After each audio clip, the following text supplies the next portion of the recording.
जूना भंडारा road के व्यापारियों का छलका दर्द। जो 100 साल 150 साल के किराएदार है उनके लिए प्रशासन ने कोई भी प्रावधान नहीं रखा है। 4 परिवार पळते, एकच दुकानमध्ये 4 परिवार पळते, पण आम्हाला काही रोजीरोटी दिला तर आमचं काही साधन आहे नाही, आम्हाला काही रोजीरोटी द्या तेव्हा आमची दुकान तोडा। हजारों पर मंडरा रहे बेरोजगारी के बादल।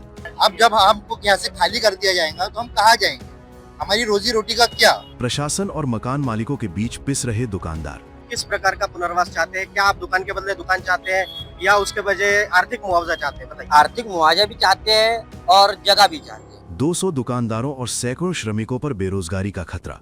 2 बड़े बड़े हाईवेज हैं, फिर भंडारा रोड को बड़ा करने का कोई औचित्य नहीं है। बुलडोजर के डर से इतवारी के व्यापारी जगत में खौफ का माहौल। बस वो लैंडलॉर्ड के दिमाग में भी पता नहीं क्या चल रहा है। वो ये चाहते हैं कि बस एक बार बुलडोजर मार के पूरी दुकानें सबकी खत्म हो जाए, अब हम यहाँ पे हमारे मर्जी से सब करें। स्थानीय प्रशासन द्वारा मध्य नागपुर से पूर्व नागपुर की ओर जाने वाले पुराना भंडारा रोड को चौड़ा करने की महत्वाकांक्षी परियोजना इन दिनों चरणबद्ध तरीके से अमल में लाई जा रही है, जिसके अंतर्गत सड़क के दोनों तरफ की इमारतों के कुछ हिस्से उचित मुआवजा देने के बाद या तो प्रशासन या मकान मालिकों द्वारा खुद ही तोड़े जा रहे हैं। लेकिन इस पुराने रोड पर कई वर्षों से किराए की दुकान द्वारा व्यवसाय करने वालों पर अचानक अपना सब कुछ गंवा देने का संकट आन पड़ा है। ऐसा जान पड़ता है कि प्रशासन और मकान मालिकों के बीच ये दुकानदार पिस कर रह गए हैं। प्राप्त जानकारी के अनुसार मामला यह है कि प्रशासन ने सड़क चौड़ा करने की पूर्व सूचना व मुआवजे से संबंधित सभी जानकारियां सिर्फ मकान मालिकों तक ही सीमित रहीं और मकान मालिकों द्वारा किराएदारों को इस बारे में किसी प्रकार की आधिकारिक सूचना नहीं दी गई, जिस वजह से इतवाली के तकरीबन 200 दुकानदारों और इन दुकानों में कार्यरत सैकड़ों श्रमिकों पर अचानक बेरोजगारी के बादल मंडराने लगे हैं। आए दिन बुलडोजर के डर से यहाँ के व्यापारी जगत में खौफ का माहौल व्याप्त है। कुछ दिनों पहले जूना भंडारा रोड पीड़ित दुकानदार व किराएदार संगठनों द्वारा प्रेस वार्ता आयोजित कर इस मामले को प्रशासन और जनता से सामने लाने का प्रयास किया गया था। मामले की गंभीरता को देखते हुए हमने इतवारी स्थित जूने भंडारा रोड जाकर मामले को समझने और पीड़ितों से बात कर हकीकत जानने का प्रयास किया। देखिए ये खास ग्राउंड रिपोर्ट। इस समय मौजूद है नागपुर शहर के मध्य में इतवारी स्थित पुराना भंडारा रोड पर। यहाँ रोड को चौड़ा करने का एक काम प्रशासन द्वारा किया जा रहा है और यहाँ पर कुछ दुकानदार हैं जिनकी कुछ शिकायतें आज वो सुनने के लिए हम यहाँ पर आए हुए हैं। आइए उनसे बात करते हैं और जानने का प्रयास करते हैं कि क्या एक्चुअल में इन लोगों की परेशानी है। सबसे पहले अपना परिचय दीजिए।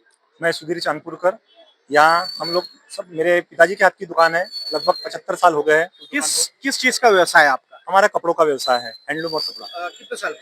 75 साल पुराना। किस समस्या को लेकर आप लोग यहाँ आज पूरे एक साथ जमा हुए, बताइए।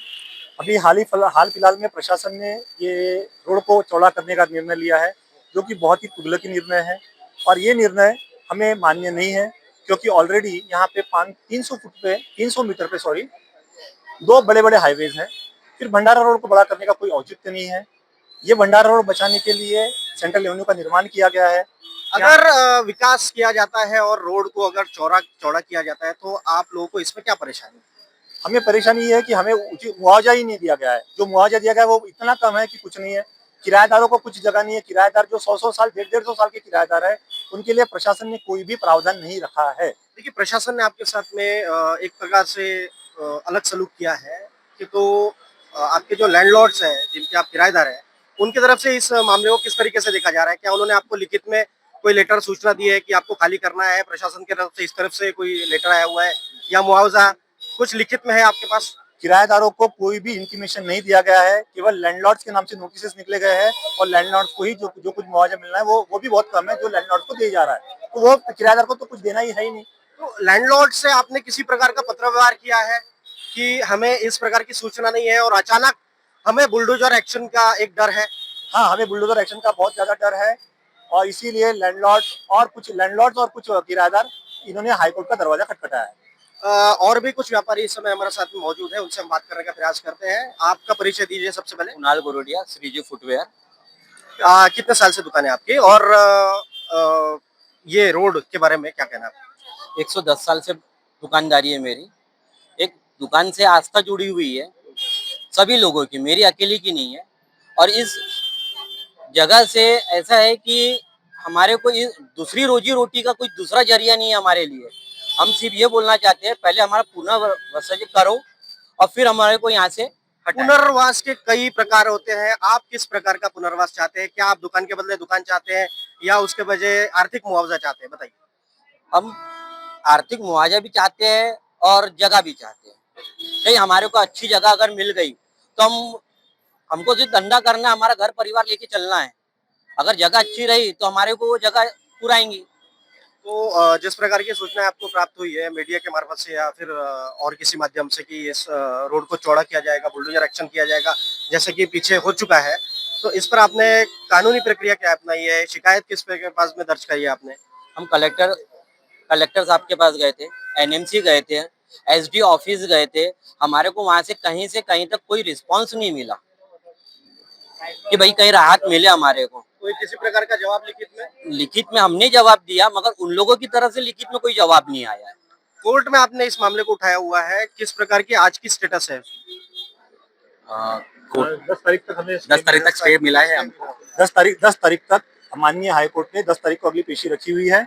10 तारीख तक कोई भी एक्शन नहीं होगा, ऐसा हमें सूचित किया गया है। और भी जो महिला है हमारे साथ में, उनसे बात करने का प्रयास करते हैं। आपका ना परिचय दीजिए। रत्नमाला अरुण सोनकुसरे क्या करते हैं आप? आमचे फुटवेअर आहे. फुटवेअर आहे तुमचं? हो. काय मागणी आहे तुमची? आम्हाला काही रोडचं काही कटिंगचं काही हे नाही आहे, पण आम्हाला कुठे बसून द्यायचं, मग आमची दुकानदारी तोडून द्यायची. तुमची दुकान किती मोठी आहे? आमची दुकान बाजूलाच आहे. स्क्वेअर फीट सांगा. 70 स्क्वेअर फूट आहे. तर तिथे किती लोक काम करतात? तिथे तर आम्ही 4 लोक, 4 परिवार पळते. एकाच दुकानमध्ये 4 परिवार पडते. पण आम्हाला काही रोजीरोटी दिला, आमचं काही साधन आहे नाही. आम्हाला काही रोजीरोटी द्या, तेव्हा आमची दुकान तोडा.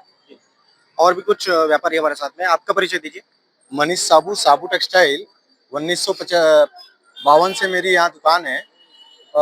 मेरा इस रोड के बारे में ये कहना था कि किसी भी प्रकार का प्रशासन के तरफ से असेसमेंट नहीं हुआ, किसी भी प्रकार का सर्वे नहीं किया गया, जो कि प्रशासन ने करना चाहिए। और कुछ नियम जैसे नो व्हीकल जोन का भी एक प्राय था, जिसमें जैसे आपने नो व्हीकल जोन के बारे में बात की है, क्या आपने लिखित में प्रशासन को इसकी इंटीमेशन दी है कि ऐसा भी किया जा सकता है? कुछ दिया आपने? देखिए, लिखित में तो नहीं दिया, लेकिन काफी बार ट्रैफिक वालों के पास जा जाके बोला।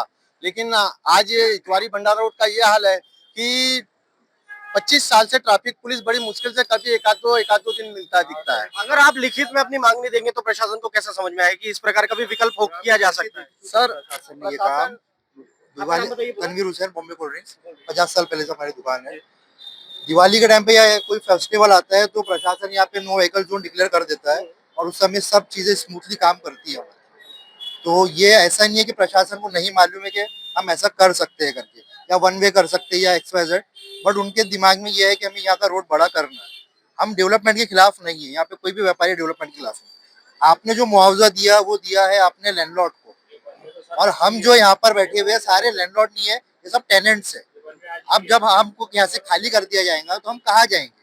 हमारी रोजी रोटी का क्या? तो हम प्रशासन से ये चाहते हैं, गवर्नमेंट से ये चाहती है कि आप हमें कुछ प्लेस दीजिए, कोई कॉम्प्लेक्स बना के दीजिए जहाँ पे हमें दुकान मिले, जहाँ पे हम हमारा व्यवसाय करें। उसके बाद आप अपना रोड बड़ा करिए। इसमें सबसे बड़ी भूमिका जो लैंडलॉर्ड होता है, जो घर का मालिक होता है, उसकी होती है। उनसे आपका किस प्रकार का सूचना का आदान प्रदान चलता है? लैंडलॉर्ड के साथ में हमारा ऐसा है कि लैंडलॉर्ड चाहता है कि कोई भी टेनेंट यहाँ रहे। वो बस वो लैंडलॉर्ड के दिमाग में भी पता नहीं क्या चल रहा है। वो ये चाहते हैं कि बस एक बार बुलडोजर मार के पूरी दुकानें सबकी खत्म हो जाए, अब हम यहाँ पे हमारे मर्जी से सब करें। तो यहाँ पे फिलहाल कोई ऐसा चाहता ही नहीं है लैंडलॉर्ड के। वो हमने लैंडलॉर्ड से भी बात करी, बट लैंडलॉर्ड नहीं चाह रहे हैं। वो ये कह रहे हैं कि हमें कोई इन्फॉर्मेशन नहीं है। जैसे नोटिस पहला आया था वो गवर्नमेंट ने लैंडलॉर्ड को दी, लैंडलॉर्ड ने हमें कुछ इन्फॉर्म नहीं किया। एक रात पहले पुलिस वाले आते हैं, वो नोटिस देते हैं कि आपको कल से कार्रवाई चालू होगी मंडे के दिन से। तो आप लोगों ने लैंडलॉर्ड को किसी प्रकार का पत्र लिखकर ये सूचना किया कि हम लोगों को किसी प्रकार की सूचना नहीं मिली है?